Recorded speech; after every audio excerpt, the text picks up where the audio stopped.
We're going to be speaking to Stefania Di Maria from the Queensland State Archives. So, Steph, would you like to start sharing your slides? Of course, thank you. Thank you, Robin.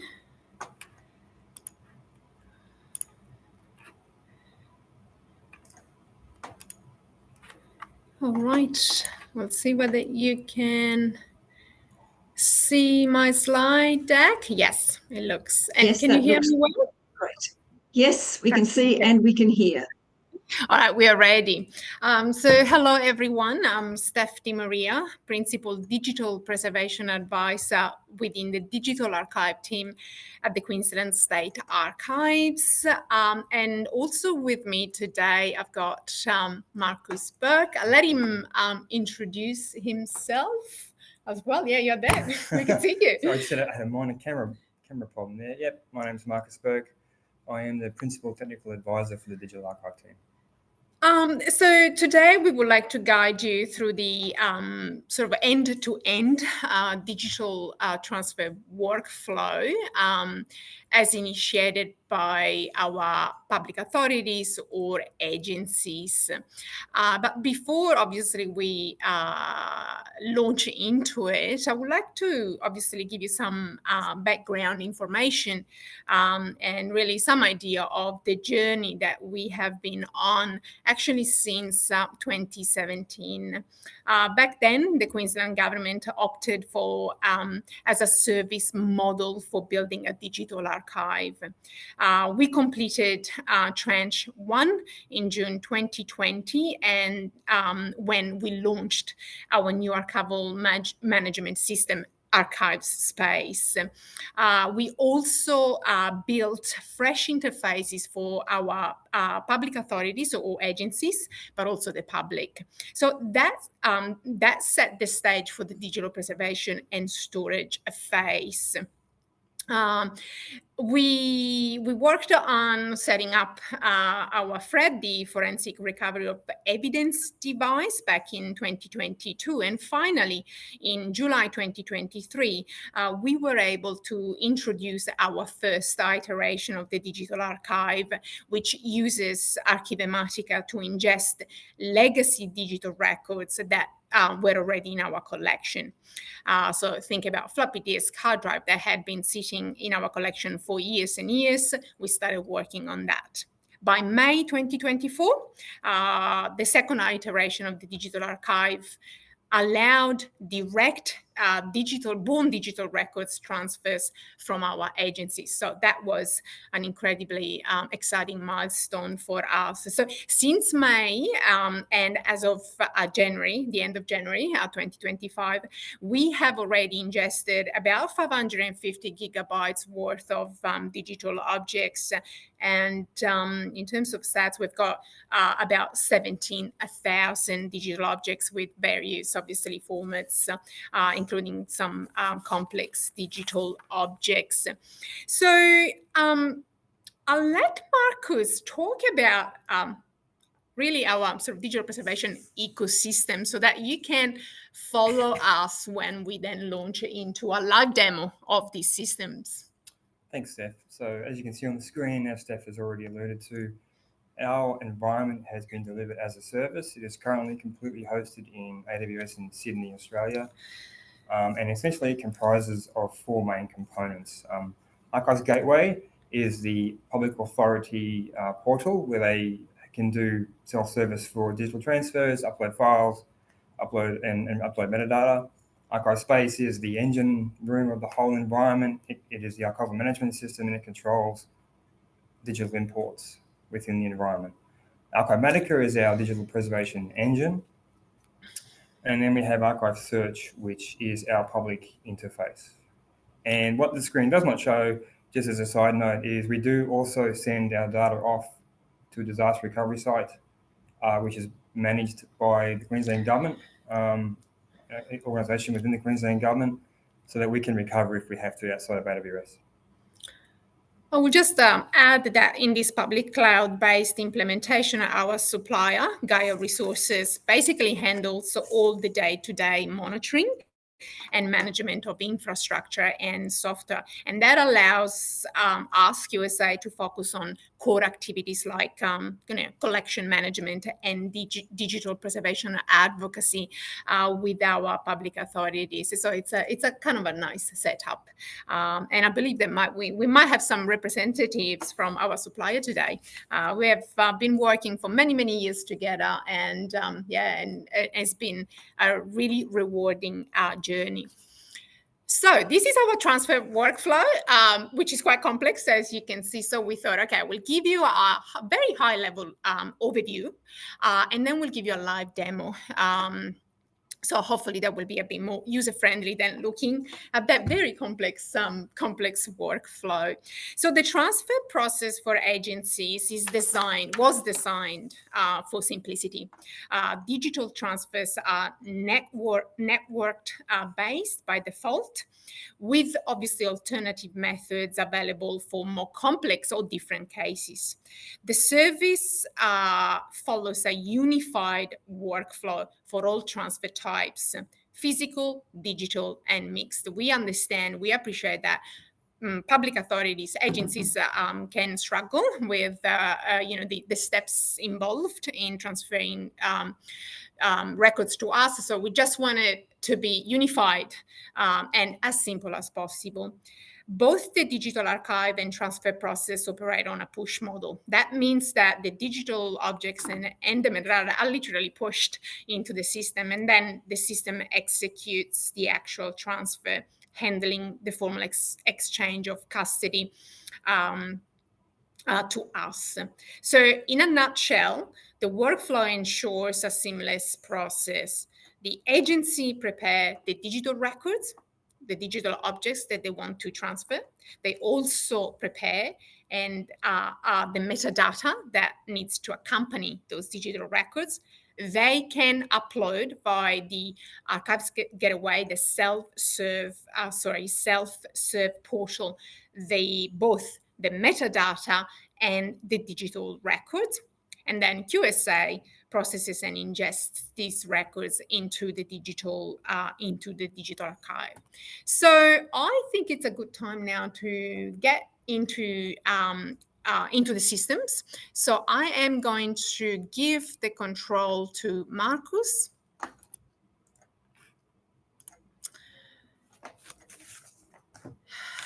And we can get started. Just while we get ready, I just wanted to, thinking about stats, we have already successfully ingested or, liaised with about 8 or 9 public authorities. So we're really, we're quite happy about how smoothly those transfers have been completed. And yeah, we can say that the workflow works quite well, and we have had incredibly positive feedback from the agencies themselves. So this is the agency portal. So users with the relevant permissions can initiate a transfer by the portal. This is the homepage.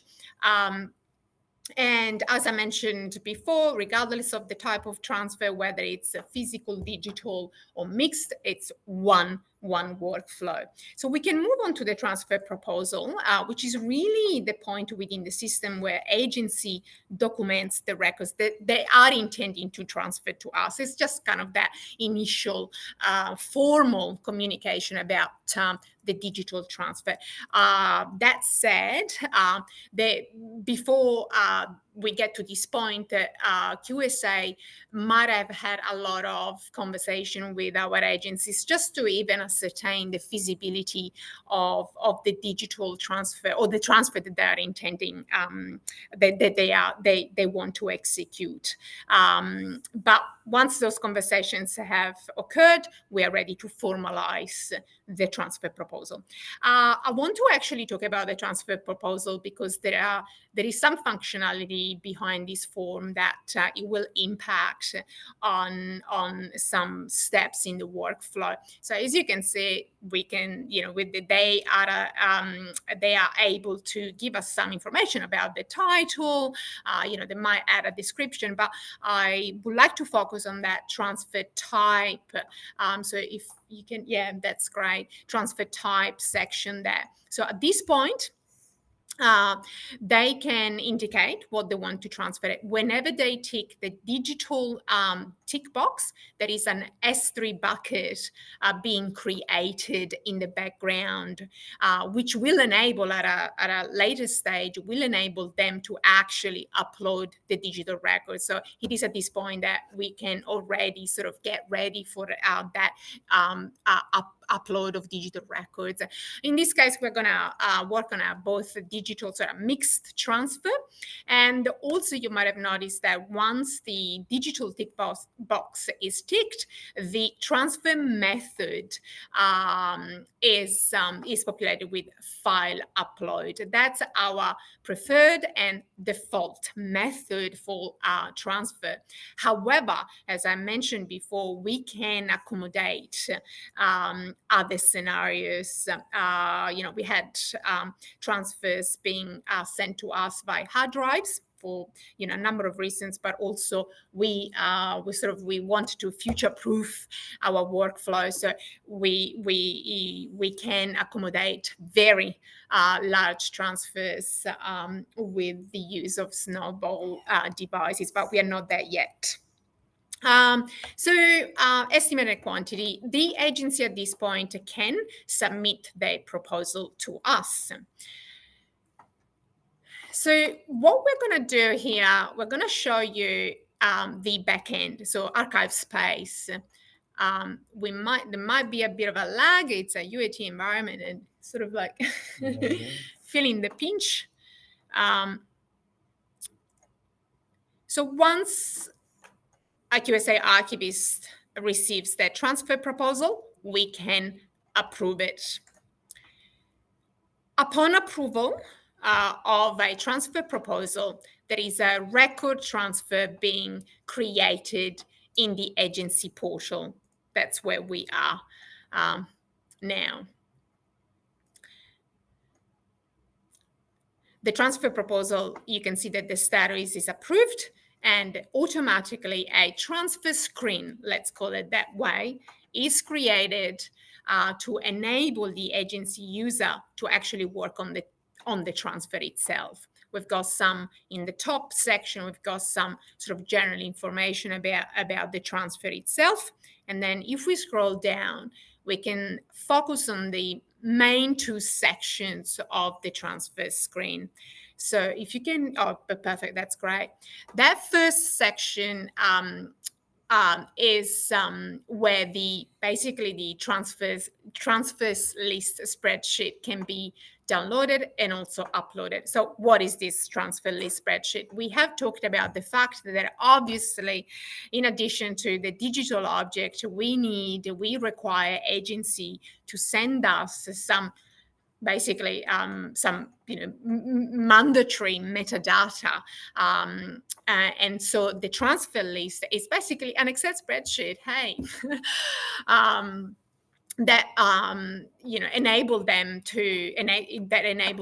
to collate that metadata. We're going to have a quick look. Obviously, we don't have enough time today to go through the details, but I'm talking about metadata, minimum metadata requirements with titles, dates. But in terms of digital, obviously, what we look at is the file name of the digital object and the checksums. Those metadata fields will be critical when it comes to carry out some matching and checking of the digital objects that will be uploaded. So we are going to upload the spreadsheet that we have prepared, and obviously there are some validation activities happening in the background. Basically, we are looking at do we have all the mandatory fields for both, physical and digital objects? Are the dates well formed? So if everything looks good, you can see that the system sort of has a lovely positive green tick, that spreadsheet is valid. At this point, the agency can proceed with the next step, which is really the upload of the digital objects. You can see that the system is looking at the spreadsheet listing and is listing the digital objects that are, that need to be uploaded. You've got a status saying not yet uploaded. So it's looking at the spreadsheet and is expecting the user to upload that specific digital object. It's really looking at the file name column in the spreadsheet, as we've seen before. Now, we can, as an agency user at this point, actually cannot upload yet because the bucket, the S3 bucket, is locked. You can see that there is a message indicating that that section is locked for processing by QSA staff. This has been a business decision. We want to have full control of the opening and closing of that S3 bucket. One reason is, well, it's a cost factor. We start paying for that as soon as the first digital object is uploaded. So we want the spreadsheet, the agency spreadsheet, to be valid before the first digital object is uploaded. But also, once certain checks have been done, and for instance, the digital objects are in quarantine, as we will be seeing shortly, we don't want public authorities or agencies to, for instance, add a new digital object. So we want to be able to open and lock that bucket, from the back end. But we just jump quickly in archive space, so that actually will show you how we unlock the bucket. Actually, Marcus is going to show you how that's done. This is really, what we see in archives space.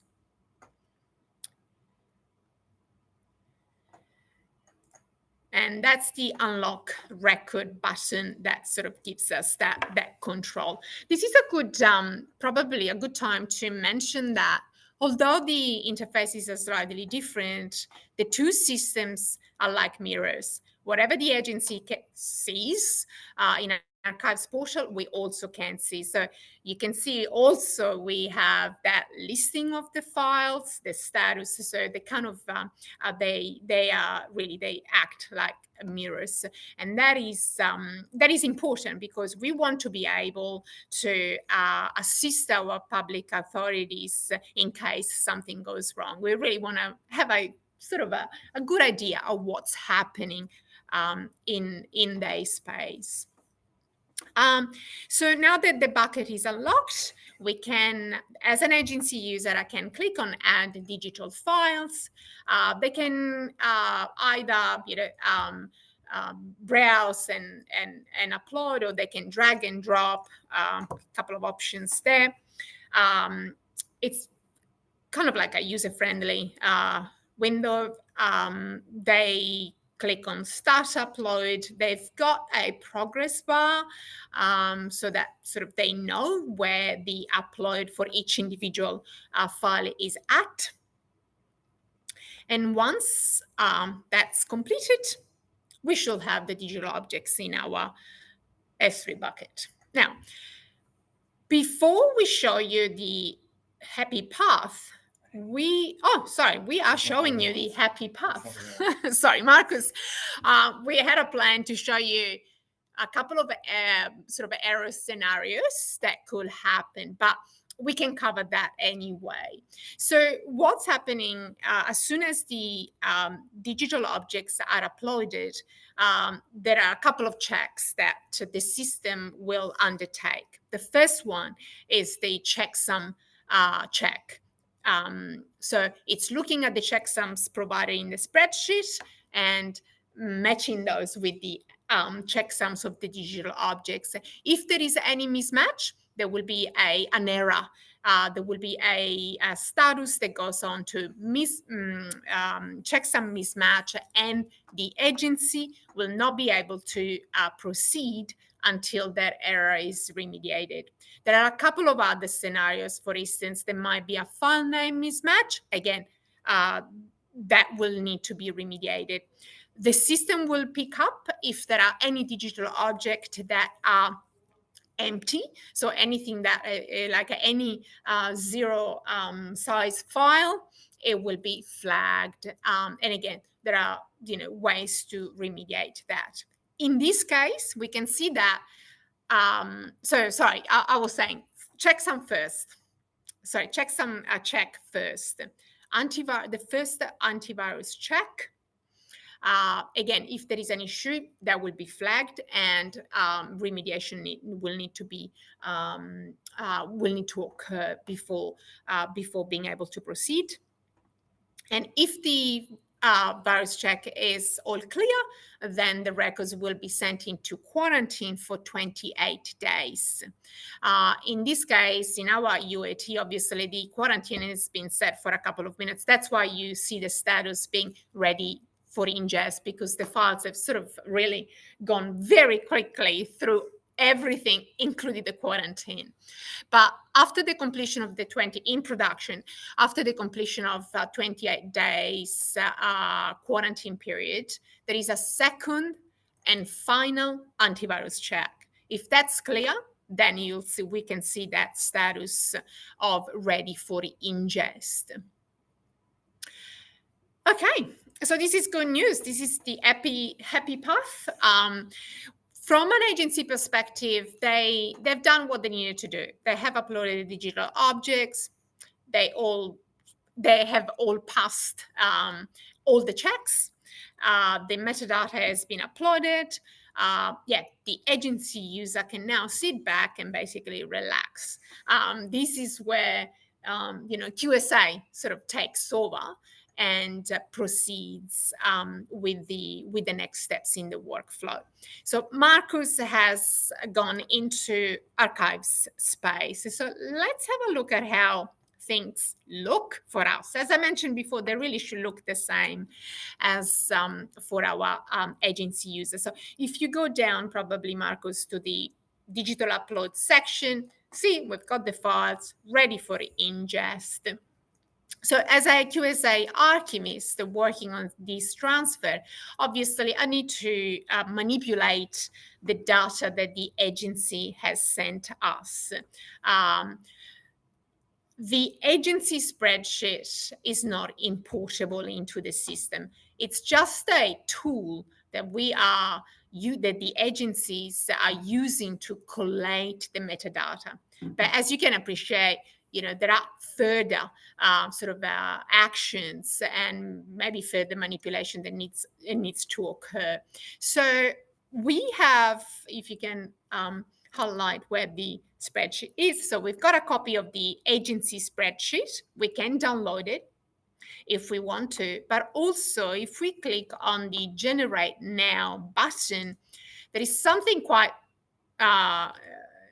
nice happening in the background. The system is basically mapping the metadata in the agency spreadsheet to a spreadsheet that the archivist uses to then really import into the system.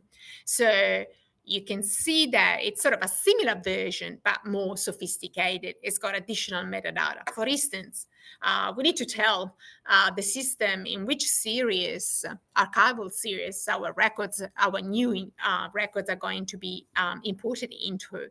We also have, you have column C. We've got quite a complex item model. And this is a great spreadsheet because it allows us to create entities and relationships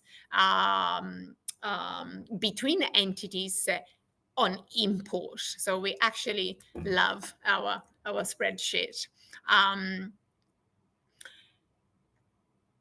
and so on. So you can see that some of the metadata fields have been mapped, but then there might be additional metadata that we can add into this, the archivist, what we call the archivist spreadsheet. Okay.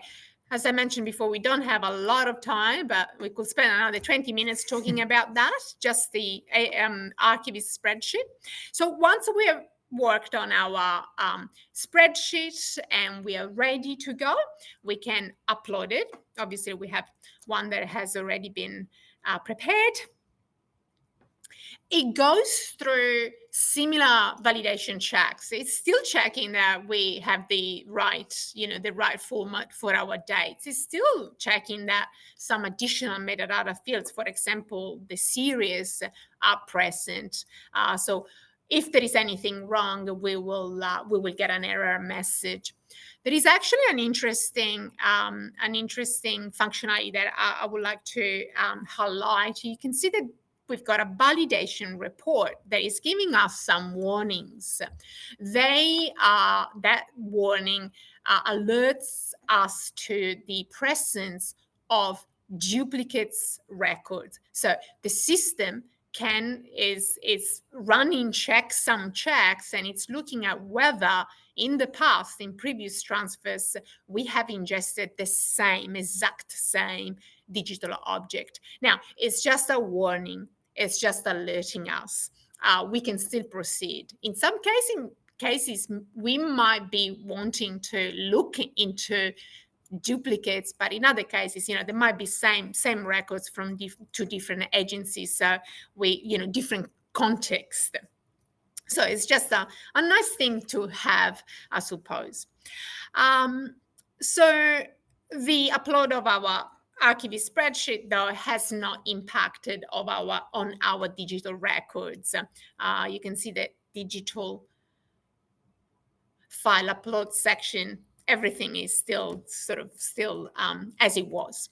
So we are basically, as we can see from that status, everything is green. We're actually now ready to click on the begin import button. So this is where Archivematica and ArchiveSpace start talking. Archivematica is running all the microservices in the background. Apes are being created, and so on. Now you can see that the status of this transfer record has changed from in progress to sent to DPS. So as an archivist, I've got a bit of an idea of where the ingest process is at. We might look at the checklist while we wait for the ingest to be finalized. So the system is basically going through those checks and ticking them off. So this is all the checklist is system generated. So it's telling us that the processing of the record has started. What we are expecting is for those apes to be created, but also replicated, metadata imported back to ArchiveSpace, and then the import successful. It's taking its time. We might refresh a little bit, maybe. No. Records are being created. Finished. Oh, actually, so you can see that the checklist is now updated to apes replicated, metadata imported, and import successful. So that's good news. The status of it is also now imported. So good news. You'll see that we've got an ape being created. Sorry, ape being created. Marcus is madly refreshing because he's waiting for these entities to also appear. So we've got a listing of all the entities that have been created as part of this import. Now, I don't know how we're going with time, but this is a good time. Probably, if we've got time, it would be good to have a look at one of the entities that we have created. So we click on view. Based on our QSI item model, for each digital object that we ingest, we have a the item for the intellectual control, but also we have 2 digital representations, one for the digital master. So that's, our preservation master. You've got information about the ape, technical metadata. It's not editable, it's not downloadable, and you can see that against the digital representation, we also have the premise details about the premise events, the ingest, the fixity check, virus check, if applicable, file name change, that's an Archivematica microservice, format identification as well. In some cases, we might have normalization activities for preservation. All of that will be captured in this section. We also have the digital representation for our access copy.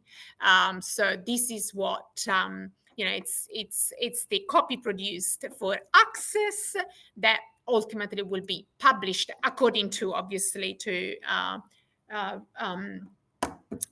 RAPS. What is the acronym? Access periods, anyway. So that ultimately it's the access copy that our public will be able to access and download.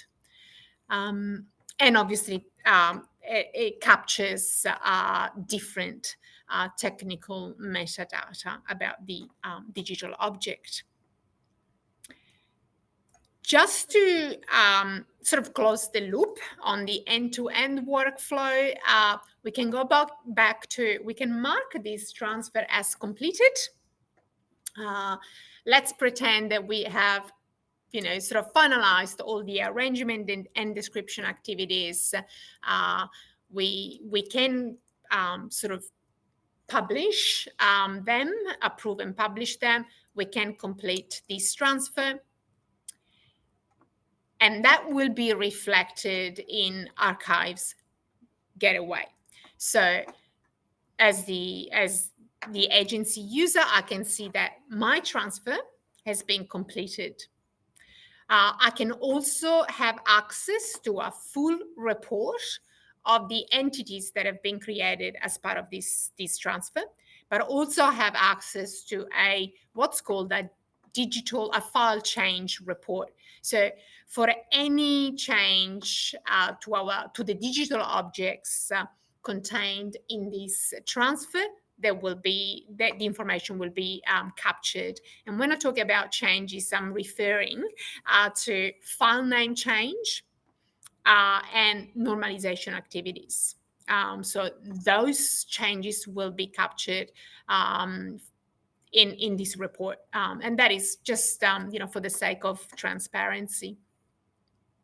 So it's basically, for example, file name changes, Archivematica, will change, for instance, empty spaces to underscore. Like the report will include the original file name and the new file name.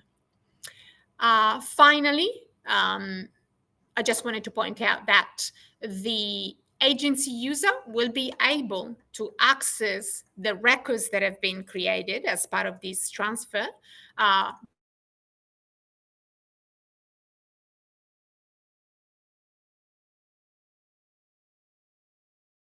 directly through the items that are suggested and created, and here it is. And I can actually click on the link and download it. So this is from an agency perspective, depending on, I suppose, sensitivity. But again, that probably will require another, even more than 20 minutes to cover.